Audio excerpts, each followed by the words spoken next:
বৃষ্টির দিনে নববিবাহিত দুইজন স্বামী স্ত্রী একটি কর্দমাক্ত রাস্তা দিয়ে হেঁটে যাচ্ছিল। এমন সময় বিপরীত দিক থেকে একজন বৃদ্ধ দরবেশ তাদের পাশ দিয়ে যাওয়ার সময় সেই দরবেশের পায়ের জুতা থেকে কাদা ছিটে সেই নববিবাহিত সুন্দরী স্ত্রীর দামি পোশাকে লাগলো, যার কারণে পোশাকটা নষ্ট হয়ে গেল। স্ত্রীর পোশাকের এই অবস্থা দেখে স্বামী বেচারা সহ্য না করতে পেরে প্রচন্ড জোরে একটা থাপ্পড় মেরে সেই বৃদ্ধ দরবেশকে কাদার মধ্যে ফেলে দিল। এমন সময় সাথে সাথে নববিবাহিত সেই স্বামীর মাথার উপরে বিকট শব্দে আকাশ থেকে ঠাটা পড়ল।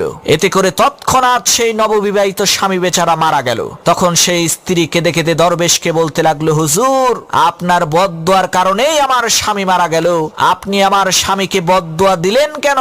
তখন সেই দরবেশ বলল, মাগো, আমি তোমার স্বামীকে বদদোয়া দেইনি, তুমি আগে বলো আমার পা থেকে কাদা ছিটকে তোমার স্বামীর গায়ে লেগেছিল নাকি? তখন সেই স্ত্রী বলল, না, আমার স্বামীর গায়ে কাদা লাগেনি।